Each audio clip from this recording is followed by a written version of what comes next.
चलिए फ्रेंड्स, तो मैं चैप्टर 6 पढ़ा रहा हूँ आपको, वर्क, एनर्जी और पावर, और इसमें डॉट प्रोडक्ट के कॉन्सेप्ट हम सारे पढ़ चुके हैं। अब हम आर्टिकल नंबर 6.2 पढ़ रहे हैं और उसमें हम समझेंगे वर्क क्या होती है, काइनेटिक एनर्जी क्या होती है और work energy theorem. Exactly detail में एक्चुअली वर्क एनर्जी थ्योरम पढ़ना चाहते हैं। तो आप पहले तो एक काम करें, काइनेटिक एनर्जी का फॉर्मूला लिख लें। हेडिंग दीजिए, हेडिंग दीजिए काइनेटिक एनर्जी, हेडिंग दीजिए काइनेटिक एनर्जी, और एक बात दे दीजिए, kinetic energy in a body is by virtue of its motion.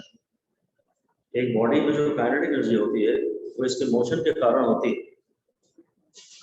और काइनेटिक एनर्जी का एक्चुअली डायरेक्ट फॉर्मूला ये होता है,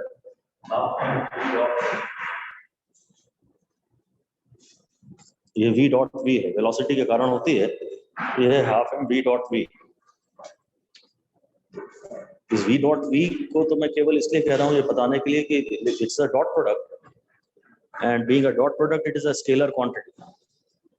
काइनेटिक एनर्जी मोशन के कारण होती है बॉडी में, और डॉट प्रोडक्ट होने के कारण काइनेटिक एनर्जी स्केलर क्वांटिटी होती है। और जैसे एक डॉट a एक स्क्वायर होता है, ऐसे v dot v E square हो गया, मतलब खाली मैग्नीट्यूड का स्क्वायर हो जाएगा। तो किसी भी बॉडी की काइनेटिक एनर्जी का फॉर्मूला आ जाएगा half m v square.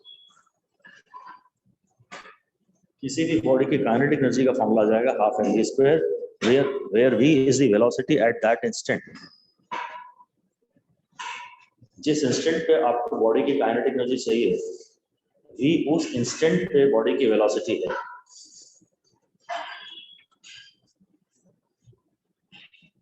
Question लिख सकते हैं, a body has initial velocity u, a body has initial velocity u and final velocity v। एक बॉडी की इनिशियल वेलोसिटी u है और फाइनल वेलोसिटी v है। Right the formulae of initial and final kinetic energy.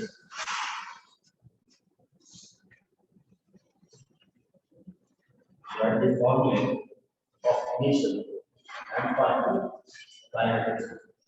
तो initial kinetic energy हो जाएगी तो आप यूज कर दे, और फाइनल काइनेटिक एनर्जी हो जाएगी वो आप यूज कर दे।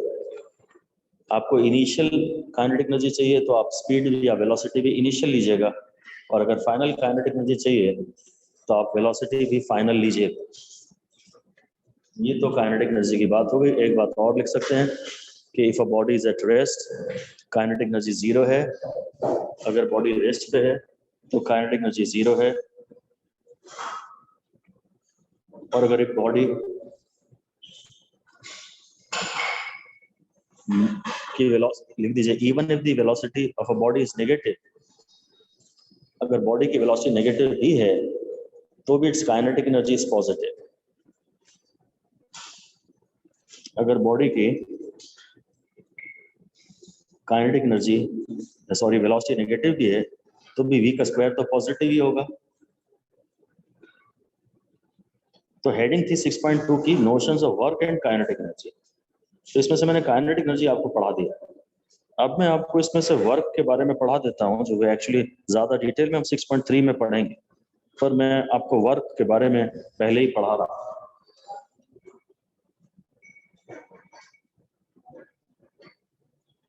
बड़ा इंटरेस्टिंग डिस्कशन जाएगा वर्क का। वैसे जैसे 6.3 में पूरी बातें बताई हैं, तो तब दोबारा और डिटेल में पढ़ लेते हैं। अभी बड़ा इंटरेस्टिंग बात है, ये ब्लॉक है और इस पर मैं फोर्स यहाँ लगा रहा हूँ, और मान लीजिए कि इसमें डिस्प्लेसमेंट यहाँ हो रहा है और यहाँ पे थीटा। हेडिंग है आपके पास, पहली हेडिंग थी काइनेटिक एनर्जी, और हमने आपको उसको बता दिया half m v dot v, और आप काइनेटिक एनर्जी जहाँ आपने लिखा था उसकी एसआई यूनिट पे लिख दीजिए जूल। काइनेटिक एनर्जी की एसआई यूनिट है जूल। काइनेटिक एनर्जी की सीजीएस यूनिट है अर्ग, और जूल और अर्ग में आपको रिलेशन पता ही है, वो भी लिख दीजिए। 1 joule is 10 to the power 7 अर्ग। वो काइनेटिक एनर्जी को इस तरह उसकी यूनिट्स हैं और डायमेंशन भी निकाले जा सकते हैं, वो बाद में और बात कर लें। अब मैं हेडिंग है मेरी वर्क, तो आप लिख दीजिए कि an object is moving in horizontal direction as shown. Object horizontal direction में जा रहा है जैसा कि डायग्राम में दिखाया गया है. S is the displacement in the object in a given time. S जो है ऑब्जेक्ट में डिस्प्लेसमेंट है in a given time. We have to calculate the work done by the force shown. जो फोर्स हमने डायग्राम में दिखाया है केवल उसका वर्क चाहिए. We have to calculate the work done by the force shown. यहाँ पे सबसे पहले पहली बात ये उठती है कि ऐसा कैसे हो रहा है कि फोर्स तो आप वहां लगा रहे हैं और डिस्प्लेसमेंट यहाँ हो रहा है. एक्चुअली ये पॉसिबल नहीं है. ये पॉसिबल नहीं है कभी भी कि फोर्स यहाँ लगेगा और डिस्प्लेसमेंट यहाँ होगा. एक बात आप अलग से लिख दीजिए. Displacement in a body at an instant is in the direction of resultant velocity at that instant. बड़ी इंपॉर्टेंट बात है. Displacement in a body is in the direction of resultant velocity at that instant. Velocity के direction में ही displacement होता है.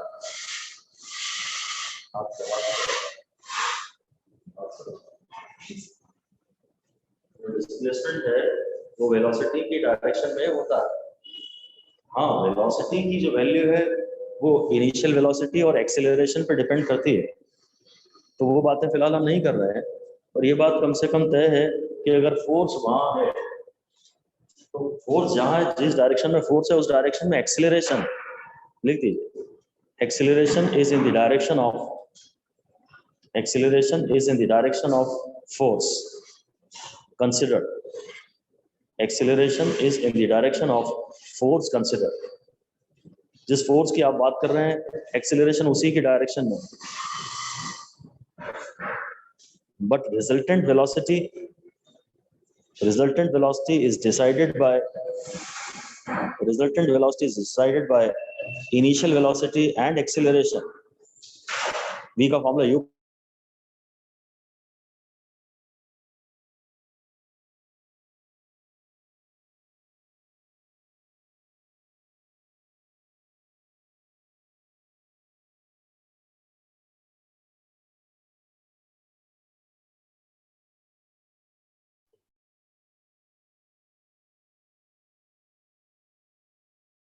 Force दिखाया है जिसके कि हम वर्क डन में इंटरेस्टेड हैं.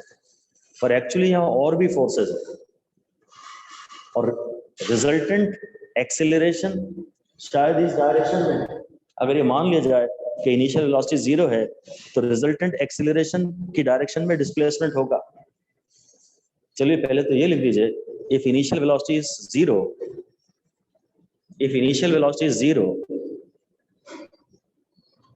then acceleration takes place in the direction of resultant force.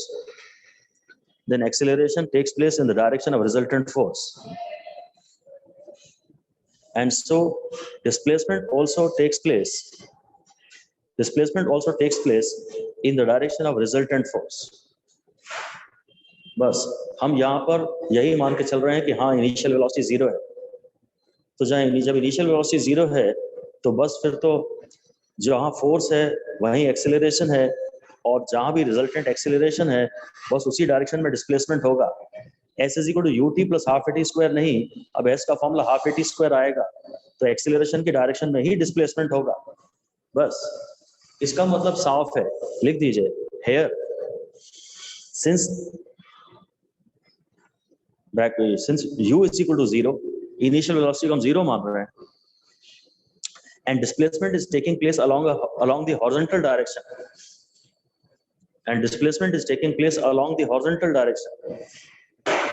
Displacement horizontal direction में हो रहा है. Therefore, the resultant force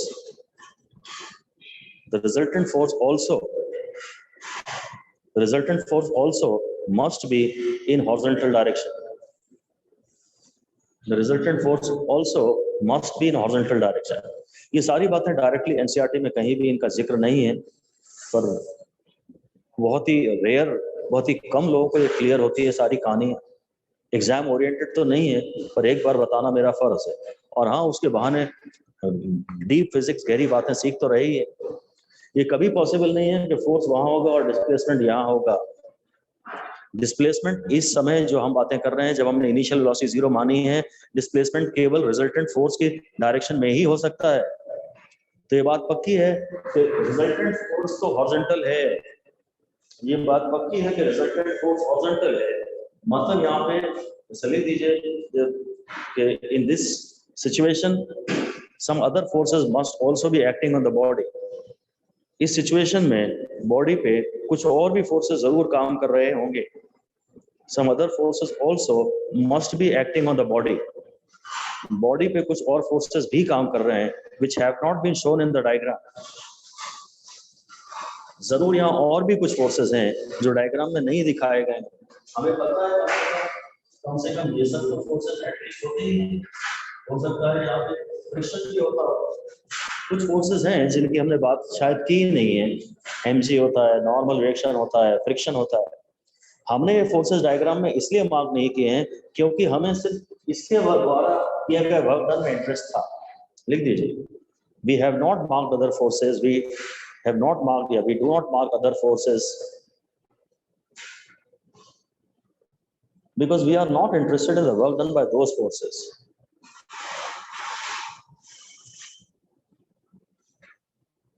हम उन फोर्सेस के वर्क डन में इंटरेस्टेड है ही नहीं। मतलब उल्टा हमें बोलना चाहिए था कि हम डायग्राम में फोर्स तो केवल वो मार्क करेंगे, ज्यादा फोर्सेस मार्क करेंगे तो फोकस बिगड़ जाएगा हमारा, कंसंट्रेशन और कॉन्फिडेंस दोनों कम हो जाएंगे।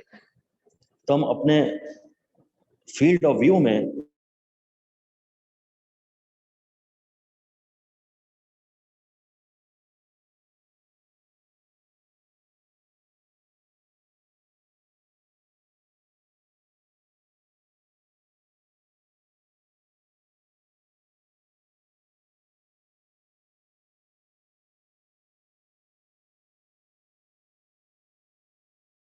तम एफबीडी में सिर्फ वह फोर्स मार्क करते हैं जिसका की वर्क चाहिए। हाँ, डिस्प्लेसमेंट टोटल मार्क करते हैं, ऐसा अलग से लिख दीजिए। सर आप रिपीट कर देंगे, आपकी वॉइस नहीं आ रही थी। मैं Yes, आवाज sir. बोल रहा हूँ, मैं डिक्टेट कर रहा हूँ आपको, लिख लीजिए। In numericals of calculating work done, in numericals of calculating work done, we mark only the force work done by which is to be calculated. Work done के न्यूमेरिकल्स में हम केवल वही फोर्स मार्क करते हैं, we mark only the force work done by which is to be calculated. हम सिर्फ वह फोर्स मार्क करते हैं जिसका कि वर्क डन निकालना है। But displacement mark is total. Displacement mark is total displacement. Displacement mark is total displacement due to the resultant of all the forces. Resultant displacement is the resultant displacement due to resultant of all the forces. Total displacement due to resultant of all the forces. Force अब हम diagram में हमने बताया कि अगर हमें इसका work चाहिए तो हम बाकी फोर्सेस डायग्राम में दिखाएंगे नहीं, ताकि हमको हमारा फोकस ना बिगड़े, हमारा ध्यान सीधे बुलसाई पे हो।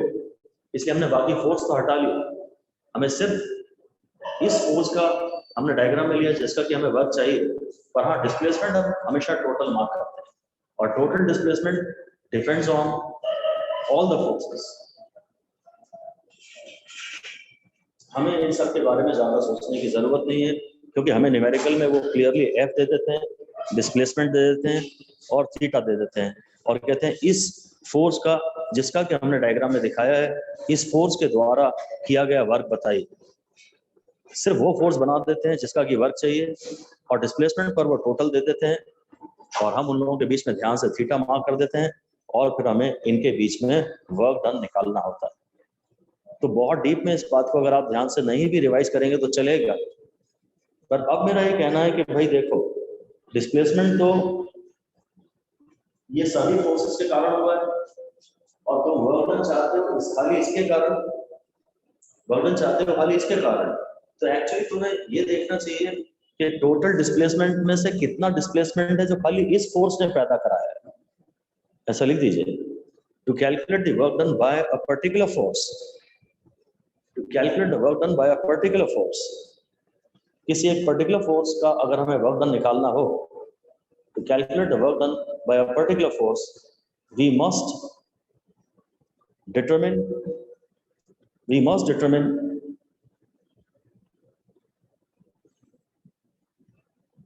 the displacement created by this force alone.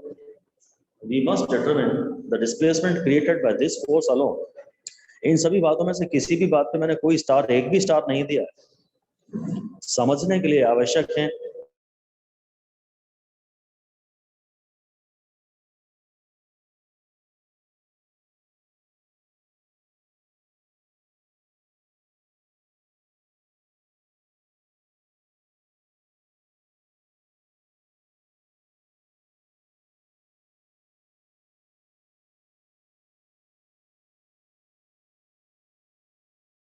तो डायग्राम में मैं डिस्प्लेसमेंट और टोटल मार्क करता हूं।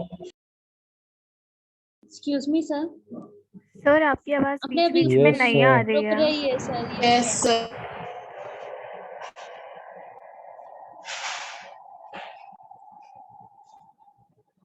मुझे जिसका वर्क चाहिए ना, फोर्स में खाली वो मार्क करता हूं जिसका कि मुझे वर्क चाहिए। अब अगर इसका वर्क, अगर खाली यही फोर्स होता तो ये डिस्प्लेसमेंट अपनी डायरेक्शन में ही क्रिएट कराता, अगर और भी कुछ ना होता यहाँ। अगर खाली इसका फोर्स चाहिए, वर्क चाहिए आपको, अगर खाली इसका वर्क चाहिए तो डिस्प्लेसमेंट भी ये देखिए कि खाली इसने कितना कराया है। अगर एक ही फोर्स होता तो डेफिनेटली उसी डायरेक्शन में एक्सेलरेशन होता, उसी डायरेक्शन में डिस्प्लेसमेंट होता। तो मुझे अब ये देखना होगा कि टोटल में से खाली F ने कितना डिस्प्लेसमेंट कराया है, टोटल में से F ने कितना डिस्प्लेसमेंट कराया है, और F जो भी डिस्प्लेसमेंट कराएगा वो खुद ही की डायरेक्शन में कराएगा ना। लिख दीजिए कि displacement created by a force, displacement created by a force, अगर बाकी सब जीरो हैं, अगर बाकी कुछ भी नहीं है, तो displacement created by force must be in its direction itself, must be in its direction itself. अगर खाली एक ही फोर्स हो तो ये बात तय है, इनिशियल वेलोसिटी भी जीरो हो और कोई फोर्स ना हो तो ये बात तय है कि जो डिस्प्लेसमेंट होगा वो इस फोर्स के डायरेक्शन में ही होगा। तो अब मुझे ये देखना चाहिए कि टोटल डिस्प्लेसमेंट में से कितना डिस्प्लेसमेंट फोर्स F के अलोंग हुआ है। ऐसा आगे लिख दीजिए, we should determine the component of displacement, we should determine the component of total displacement in the direction of F. We should determine the component of displacement in the direction of F.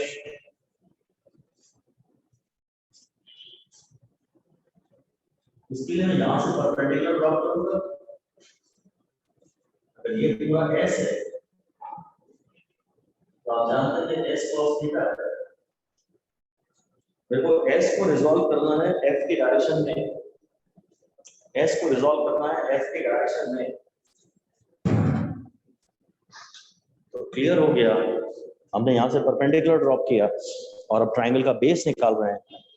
तो triangle का base cos theta से ही निकलेगा, तो base है hypotenuse into cos theta. इस triangle में hypotenuse है S, तो ट्राइंगल का जो बेस है, जो कोने वाली साइड है, वहाँ cos कंपोनेंट आता है, अलग से लिख दीजिए। Displacement created by force F alone, displacement created by force F alone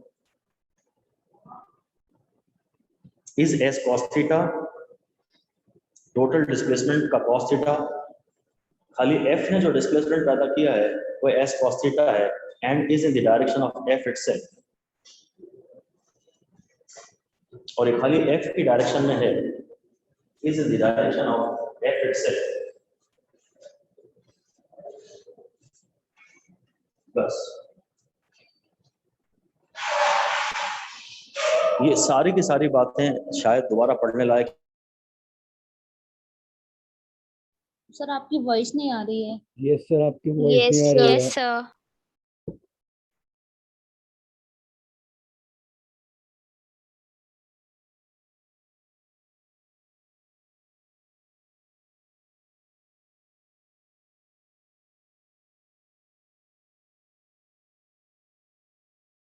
अगर ये आप हमसे समझ रहे हैं तो आपको इसके पहले जो मैंने थ्योरी समझाई है एक बार भी पढ़ने के लिए जरूरत नहीं है। टीचर्स के काम की जानकारी दी है मैंने, स्टूडेंट्स के काम की जानकारी नहीं दी है।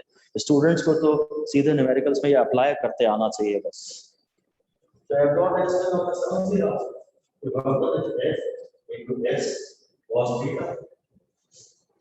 मुझे समझ में आ रहा है कि भाई फोर्स लो और डिस्प्लेसमेंट का कंपोनेंट लो जो फोर्स के अलोंग है।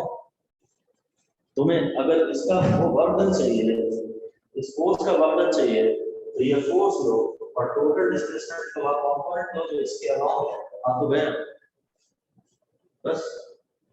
वर्क डन का बेसिकली ये फॉर्मूला है F डॉट S। फिलहाल तो आपको इतना ही समझना है, मतलब आपको ये रटना है कि वर्क डन के फॉर्मूले में work done is a dot product और वर्क डन के फॉर्मूले में cos थीटा आता है।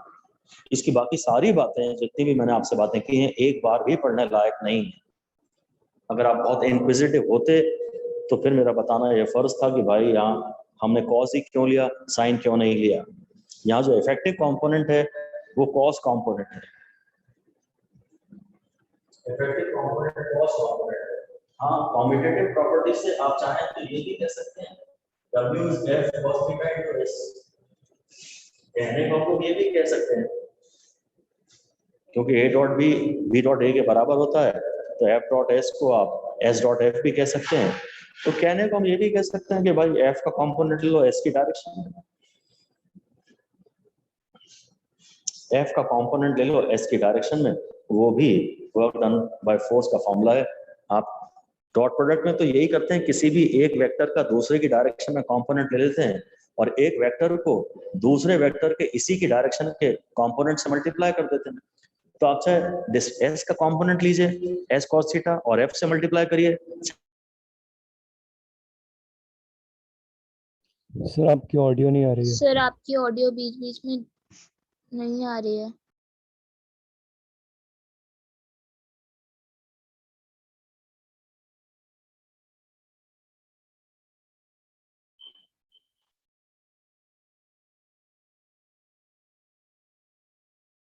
हमेशा वेलोसिटी की डायरेक्शन में होता है और sir- v equal u plus at excuse से me sir, excuse me sir. Sir sir, आपकी आपकी ऑडियो नहीं आ आपकी रही। ऑडियो voice बीच नहीं में आ नहीं आ रही है। सर बीच बीच में एक पॉज सा आ जाता है। Yes sir. तो स्क्रीन भी फ्रीज हो जाती है। Yes.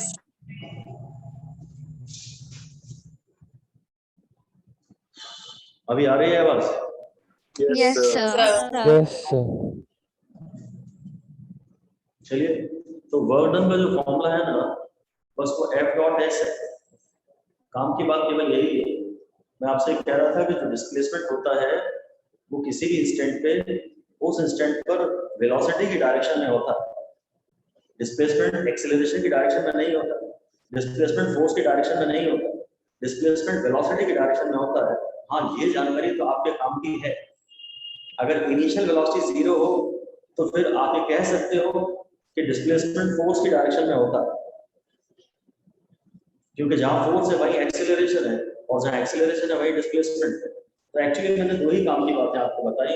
एक तो डिस्प्लेसमेंट किसी भी इंस्टेंट पे उस इंस्टेंट पर वेलोसिटी की डायरेक्शन में होता है, जैसा कि हम सर्कुलर मोशन में भी देखते थे। और दूसरी बात असली काम की तो एक ही बात है कि W का फॉर्मूला है F dot S, work done का फॉर्मूला है F डॉट S बस। इस आर्टिकल नंबर हम अगर 6.2 की बात करें तो उसने कहा emotions of work and kinetic energy. तो पहले मैंने आपको काइनेटिक एनर्जी पढ़ा दिया जो कि है हाफ mv², और फिर मैंने work done by a particular force पढ़ा दिया F डॉट S।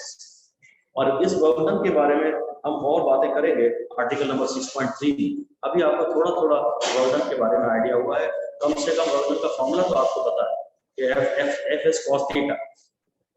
इतना काफी है फिलहाल। वर्क डन का फॉर्मूला है एफ एस कॉस थीटा। जो एसोसिएटेड मैंने थियरी बताई उस थियरी को आप पूरी तरह इग्नोर कर सकते हैं। जब टॉपिक में कॉन्फिडेंस आ जाए 4-5-6 बार आप इसके न्यूमेरिकल बेसिकली आपसे बनने लगे, तब कभी मान हो तो आप इसकी थियरी भी पढ़ लीजिएगा, और नहीं तो पूरी तरह छोड़ सकते हैं, उसमें कोई प्रॉब्लम नहीं। अब आप फाइनली हेडिंग दे दीजिए।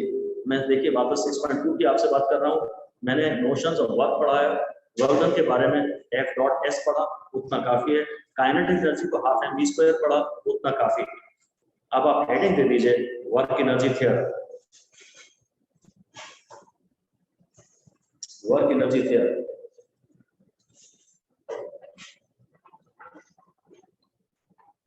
ये इक्वेशन हम लोग जानते हैं, जहां v फाइनल वेलोसिटी है, v फाइनल वेलोसिटी है, जो इनिशियल वेलोसिटी है, a एक्सेलरेशन है और s डिस्प्लेसमेंट है। लिख दीजिए यार, u is initial velocity, v is final velocity,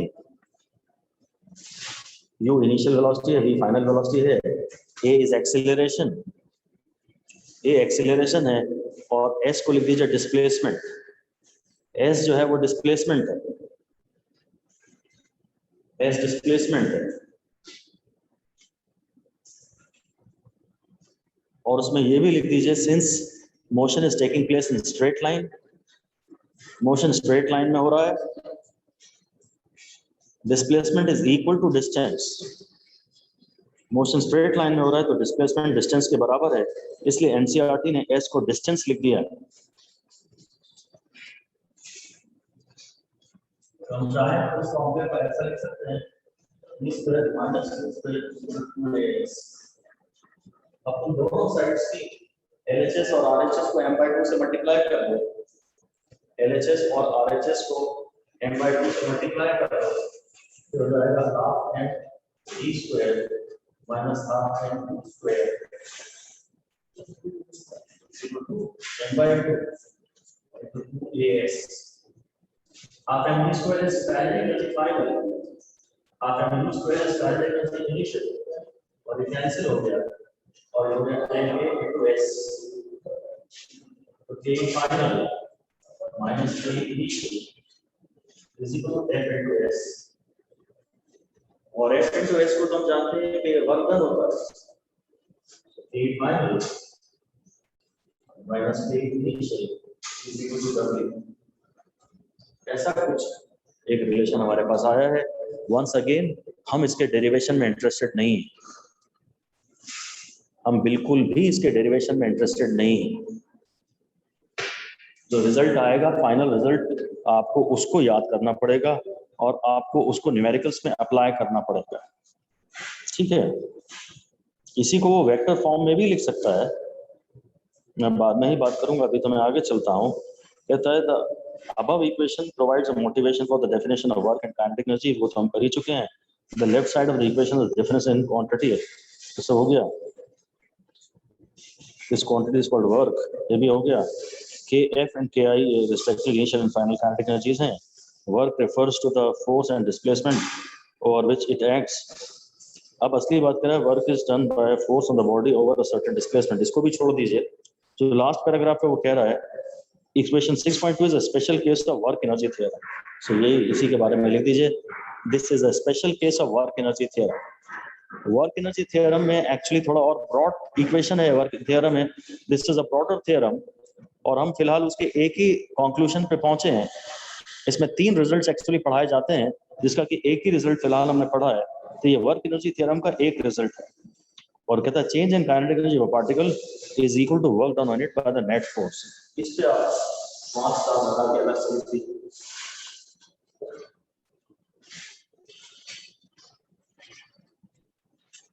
ये आप 5 स्टार लगा के लिख दीजिए, W net is equal to delta K।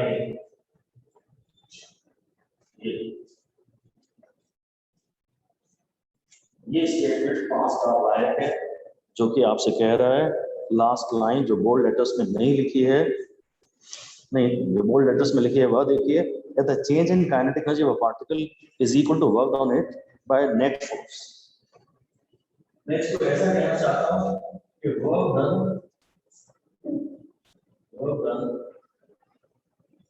by all the forces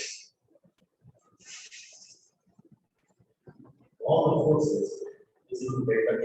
Next से ये मतलब जो सारे फोर्सेस हैं सब मिला के जो वर्क कर रहे हैं वो डेल्टा के ही है, और इसको लिख दीजिए, this statement is very useful for numericals. ये स्टेटमेंट न्यूमेरिकल्स के लिए बहुत ज्यादा यूजफुल है। आप डेरिवेशन पे ना जाएं, आप डेरिवेशन पे ना जाएं, आप सर सिर्फ फाइनल रिजल्ट पे जाएं। जब 2, 4, 5, 6, 8, 10 न्यूमेरिकल सॉल्व कर लेंगे तब आपको इस पे थोड़ा बहुत कॉन्फिडेंस आएगा। एकदम से कॉन्फिडेंस नहीं आएगा। जितने भी फोर्सेस एक बॉडी में हैं, जितने भी फोर्सेस एक बॉडी में हैं, उन सब का जो वर्क डन है वो work done by all the forces, यानी work done by net force या net work done by all the forces. जैसा फिर से लिख दीजिए, अगली लाइन में फिर से लिख दीजिए, net work done by all the forces is equal to delta K. Net work done by all the forces is equal to delta K. This is really wonderful. अब तक हमने जो पढ़ा है समझे अगर नहीं, आर्टिकल 6.2 की समरी है, तो पहले मैंने पढ़ा है काइनेटिक जो कि हाफ एम वी स्क्वायर होती है। जिस इंस्टेंट पे वेलोसिटी दी है उस इंस्टेंट पे बॉडी की kinetic energy half m v square. फिर मैंने वर्क का फॉर्मूला पढ़ाया जो कि एक्चुअली फोर्स और डिस्प्लेसमेंट का डॉट प्रोडक्ट है। ये अभी पूरी बातें इसके बारे में हुई नहीं है, फिलहाल फॉर नाउ उतना काफी। और फिर असली चीज आ रही है वर्क एनर्जी थ्योरम, जो कह रही है work by all the forces is equal to delta K। ये फॉर्मूले ही केवल आपको याद रखने हैं। अभी तक के पूरे डिस्कशंस को केवल इतनी बात में समराइज किया जा सकता है। हद से ज्यादा एक आध कोई पॉइंट आप शॉर्ट नोट्स में और ऐड कर सकते हैं जो हमने थ्योरी में पढ़ाया, नहीं तो इतना ही काफी। और इसकी एप्लीकेशन समझना थोड़ी सी टफ जाएगी। Work done by all the forces, जो भी फोर्सेस बॉडी पे काम कर रहे हैं, किसी फोर्स का वर्क पॉजिटिव होगा, किसी फोर्स का वर्क नेगेटिव होगा, और जो सभी फोर्सेस का द्वारा जो नेट वर्क डन है वही काइनेटिक एनर्जी के चेंज के रूप में अपने आप को मैनिफेस्ट करेगा। ये न्यूमेरिकल से ही क्लियर हो पाएगा, इसको आपको सीधे सीधे रटना है बस। अभी कुछ नहीं करना है, अभी बस इसे रटना है और दिमाग ना लगाना। The work done by all the forces is equal to delta K। पहले जब ये याद हो जाएगा अच्छे से, तब न्यूमेरिकल में ये टाइम पे क्लिक करने भी लगेगा। अभी तो आपका काम केवल यही है कि सिर्फ स्टेटमेंट को रटो।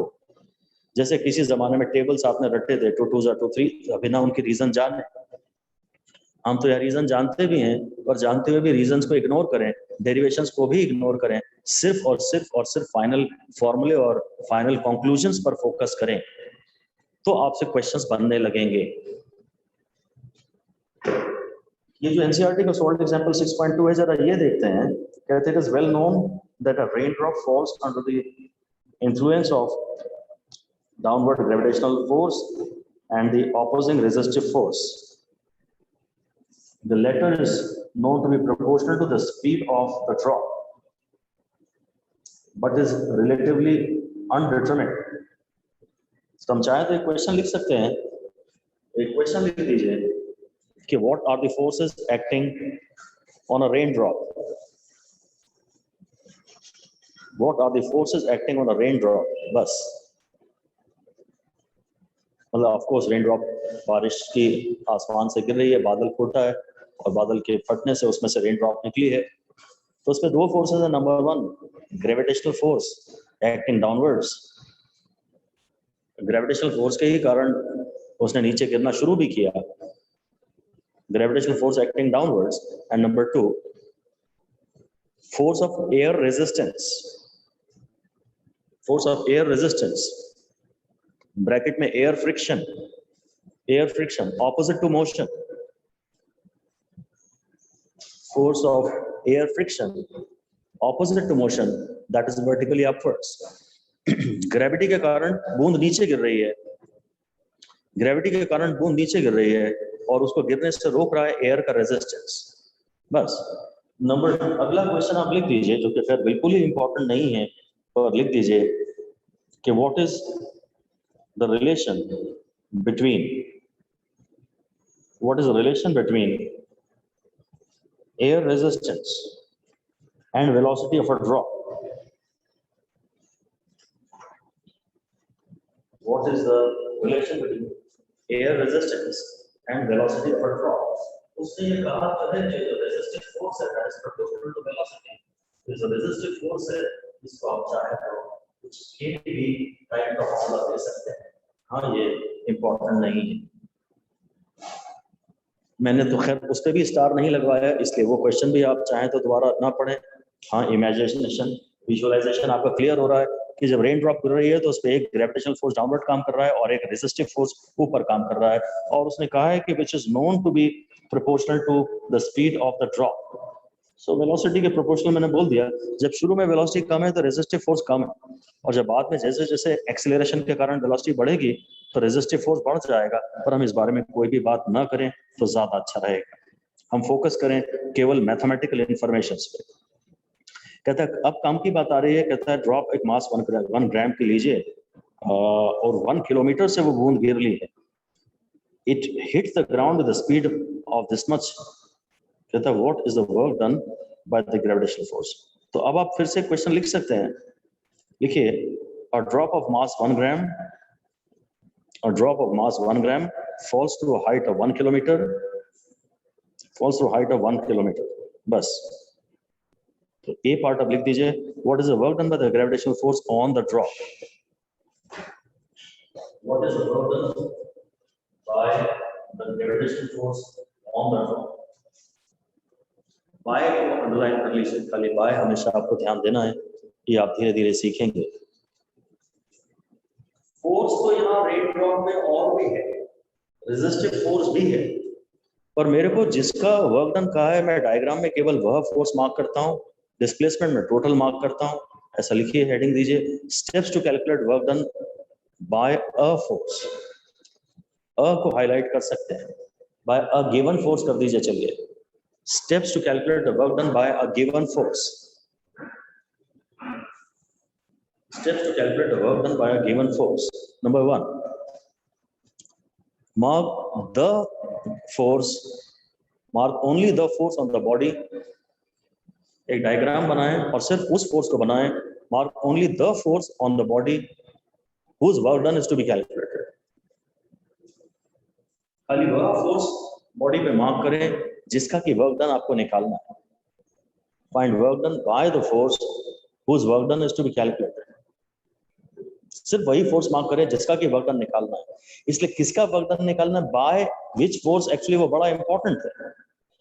सेकेंड पार्ट लिख दीजिए, mark the total displacement. Mark total displacement in magnitude and direction in the above figure. above figure में आप टोटल डिस्प्लेसमेंट मार्क करें. Mark total displacement in magnitude and direction in the above figure. असली चीज है direction. Direction को underline कर दीजिए. Directions का बड़ा महत्व है. और नंबर 3 है clearly identify the angle between F and S. Clearly identify the angle between F and S in the above diagram. Clearly identify the angle between F and S in the above diagram.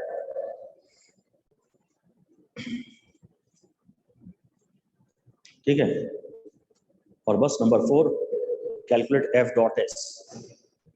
जो work done जिसको आप निकालना चाह रहे हैं वो है F dot S.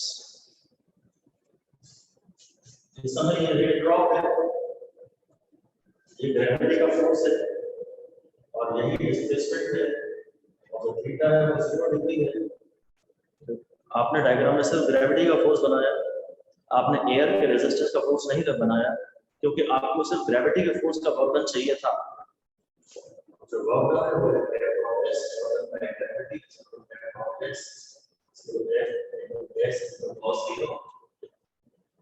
ये फोर्स है mg, ये डिस्प्लेसमेंट है h, cos 0 है 1. तो ग्रेविटी का जो वर्क है वो है प्लस mg, जिसको हम कैलकुलेट कर सकते हैं। मास कम ग्राम है, सब कुछ ऐसा यूनिट से चलेगा, जी 10 लीजिए मीटर पर सेकंड स्क्वायर में, और आप 5000 मीटर लीजिए, 5000 मीटर लीजिए, उसके बाद ऐसे हो गया और आंसर बचेगा 10 जूल। ग्रेविटी का जो वर्क है ये बचेगा 10 जूल। जो काइनेटिक एनर्जी की यूनिट है ना, वही ग्रेविटी की भी unit,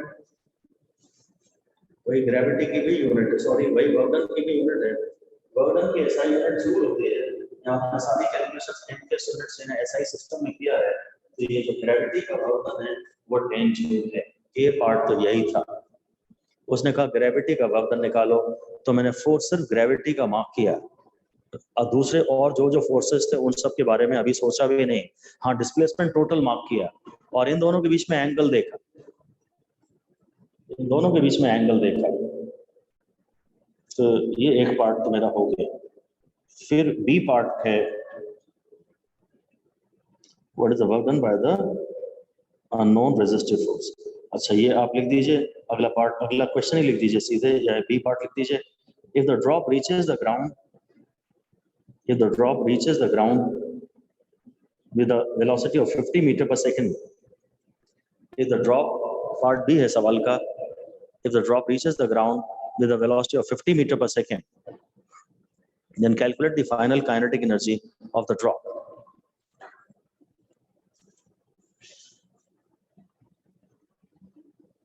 Calculate the final kinetic energy of the drop. तो काइनेटिक एनर्जी का फॉर्मूला है, आप मास है अपना इजी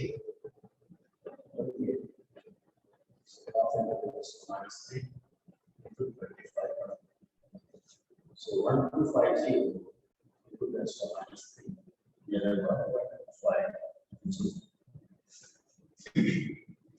ये बी पार्ट।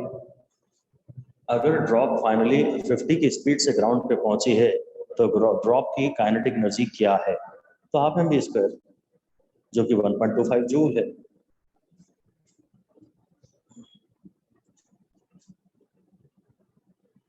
और इसमें सी पार्ट लिख दीजिए, calculate the change in kinetic energy of the drop.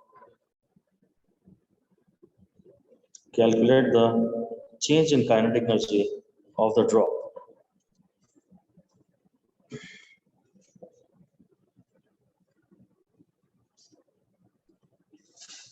Delta के का मतलब होगा P final minus P initial.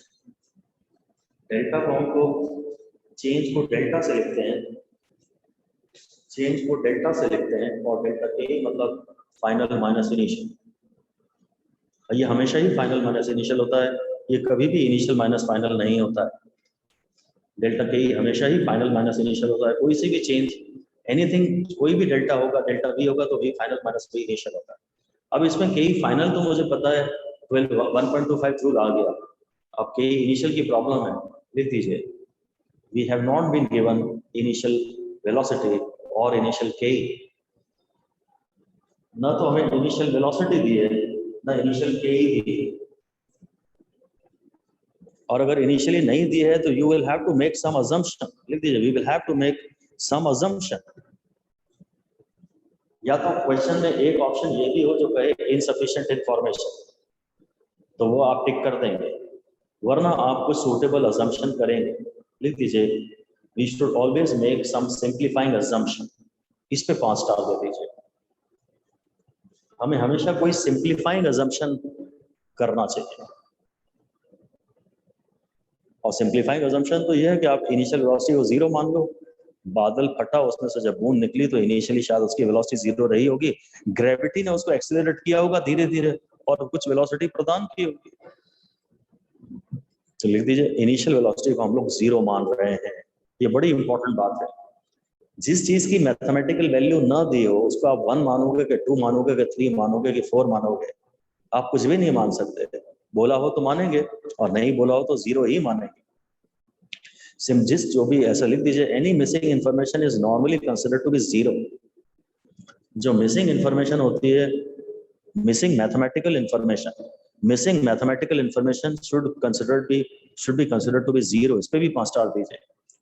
या तो वैल्यू दें, और वैल्यू नहीं देंगे तो हम उसे जीरो मानेंगे, वैल्यू नहीं देंगे तो हम उसे जीरो मानेंगे। ये एक इम्पोर्टेंट बात थी। तो डेटा के लिए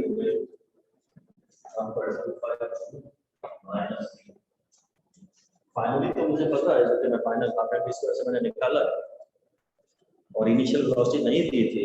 ये बड़ा इंपॉर्टेंट काम है आपका सवाल में कि आप उसे जीरो माने। Make the most simple assumption. और किसी भी मैथमेटिकल इंफॉर्मेशन के एब्सेंस में तो अच्छा ही है कि आप उसे जीरो माने।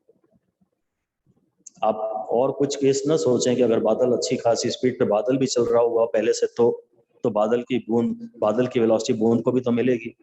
You have to make the most simplifying assumption. ये पूरे सवाल का सबसे इंपॉर्टेंट पार्ट यही है एक्चुअली। तो एनीवे ये हो गया। अब हम फाइनली लास्ट पार्ट पे आ रहे हैं जो कि थोड़ा टफ माना जाएगा, और वो लास्ट पार्ट ये है कि नेक्स्ट पार्ट है calculate the work done by the unknown resistive force.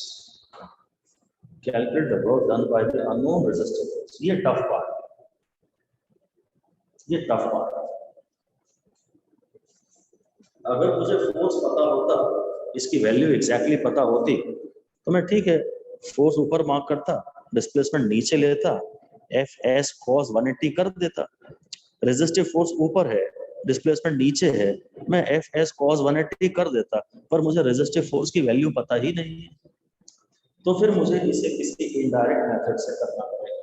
Direct method तो यही है कि अगर मैं कह रहा रेजिस्टिव फोर्स का वर्क डन निकालें तो हम फोर्स ऊपर मार्क करेंगे, डिस्प्लेसमेंट नीचे मार्क करेंगे, जो कि डिस्प्लेसमेंट तो टोटल लेते हैं, फोर्स खाली वो लेते हैं जिसका कि वर्क चाहिए, और फिर दोनों के बीच में एंगल लेते हैं। तो आंसर आता है F resistive into total displacement into cos 180।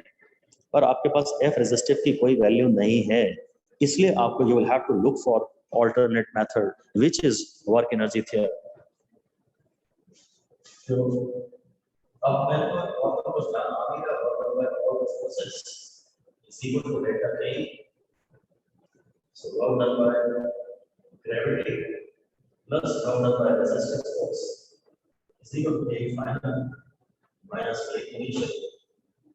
Gravity का work done by N2, resistance force का work done era और whatever 25 minus 0. So work done by resistance force is 1.25 minus 10 and minus 8.752. This is the final answer. ये part काफी tough माना जाता है, ये आसान नहीं है। इसको आपको अपनी आदत में शामिल करने में बहुत समय लग जाएगा। अगर आप इसके सवाल करते रहे तो भी कम से कम 1 महीने बाद या 2 महीने बाद जाके आपको इसमें कॉन्फिडेंस आएगा। बेस्ट तो यही है कि बहुत अच्छे से रट लीजिए कि work done by all the forces is equal to delta K. यहाँ पे ऑल फोर्सेस के नाम पे जो फोर्स है वो लिख दिया मैंने। वर्क डन बाय एक फोर्स है ग्रेविटी और एक फोर्स है रेजिस्टिव। और ये ध्यान दीजिए कि इस समय आप ये अपने आप डिसाइड नहीं करते कि रेजिस्टिव फोर्स का वर्क डन नेगेटिव है क्या।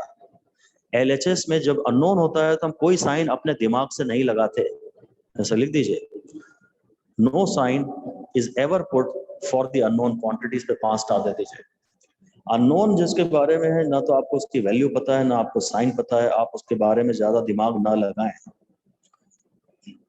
No sign is ever put for the unknown quantity. इसलिए मैंने रेजिस्टिव फोर्स को नेगेटिव नहीं डाला, एलएचएस में है वो, ये अपने आप निकल के आएगा। अननोन के लिए हम कोई साइन नहीं डालते। ये लिख दीजिए कि on the other hand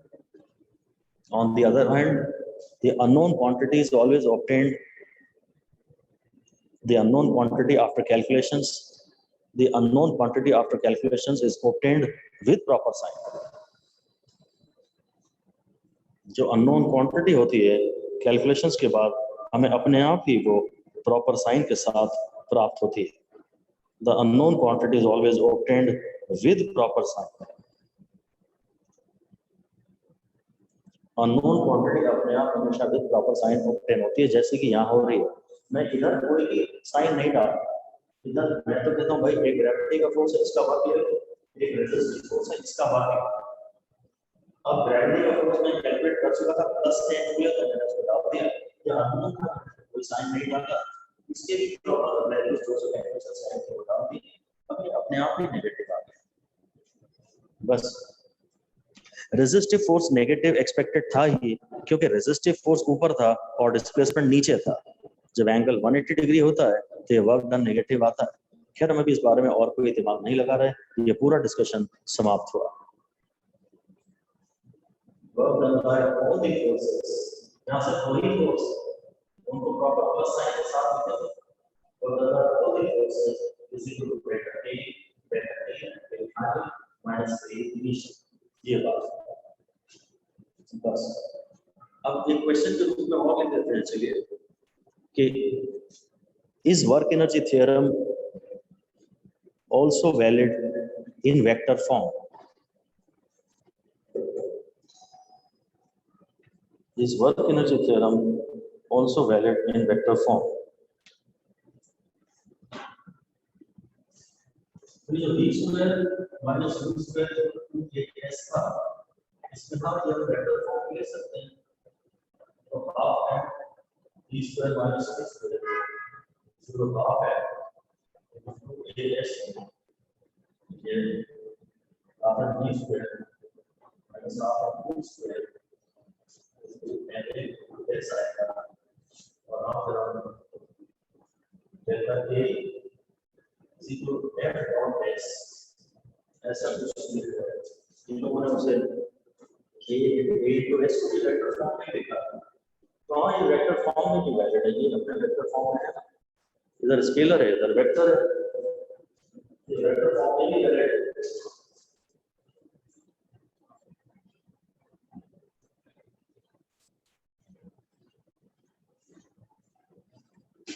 in लोगों ने 6.2b में इसको जरा वेक्टर फॉर्म में लिखा है, तो ये पॉइंट फिर अपने आप में इंपॉर्टेंट नहीं है, ये वर्क डन है, ये वेक्टर फॉर्म में ही है एक्चुअली, तो ये वेक्टर फॉर्म में ही है वैलिड, तो उन्होंने अलग से उसको हाईलाइट किया था। 6.2a जब लिखा था तो खाली f into s लिख दिया था, और 6.2 जब d लिखा तो f dot d bold letters में लिख दिया, यानी कि हाँ वो वेक्टर फॉर्म में भी जो चीज वेक्टर है उसे वेक्टर ले लो, और जो चीज स्केलर है उसे स्केलर ले लो, तो बस इक्वेशन अपने आप सही आ जाएगी। बस यही है कहानी। एक चीज आपने पढ़ी काइनेटिक एनर्जी जो है हाफ एम स्क्वायर, और एक चीज आपने पढ़ी वर्क डन जो कि बेसिकली है f dot s। Work done के कैलकुलेशन में ध्यान रखना पड़ता है कि आप किसके द्वारा वर्क डन में इंटरेस्ट है, work done by which force, ये बड़ी इंपॉर्टेंट बात है। वार्निंग लिख लीजिए, वार्निंग लिख दीजिए कि always be very very careful, always be very very careful in deciding that we have to calculate the work done by which force बड़ा वाला। न्यूमेरिकल में आप इस बात को हमेशा बहुत ध्यान से पढ़िए कि वर्क डन कौन से फोर्स का चाहिए। कई फोर्सेज हैं यहाँ, फोर्स खाली वो लीजिए जिसका वर्क डन चाहिए, डिस्प्लेसमेंट लीजिए टोटल, लाइनें खूब बोलिए अपने आप से, फोर्स खाली वो लीजिए जिसका वर्क डन चाहिए, स्टेप्स लिखवाए थे ना, उन स्टेप्स पे भी आपके पास आउट होना चाहिए। फोर्स खाली वो लीजिए जिसका वर्क चाहिए, डिस्प्लेसमेंट लीजिए टोटल, दोनों के बीच में एंगल लीजिए और फिर एफ एस कॉस थीटा कर दीजिए बस, और फिर finally work done is equal to delta K. नहीं, वर्क डन बाय ऑल बोलना जरूरी है, work done by all is equal to delta K, ये बड़ा ही इंपॉर्टेंट बात है। मैं तो इसे याद रखने के लिए ऐसा भी कहता हूं, ऑल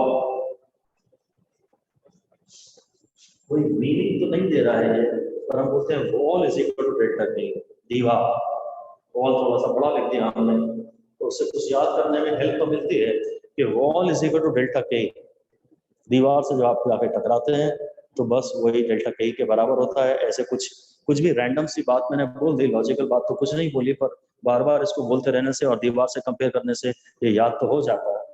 और ये न्यूमेरिकल को याद रखिएगा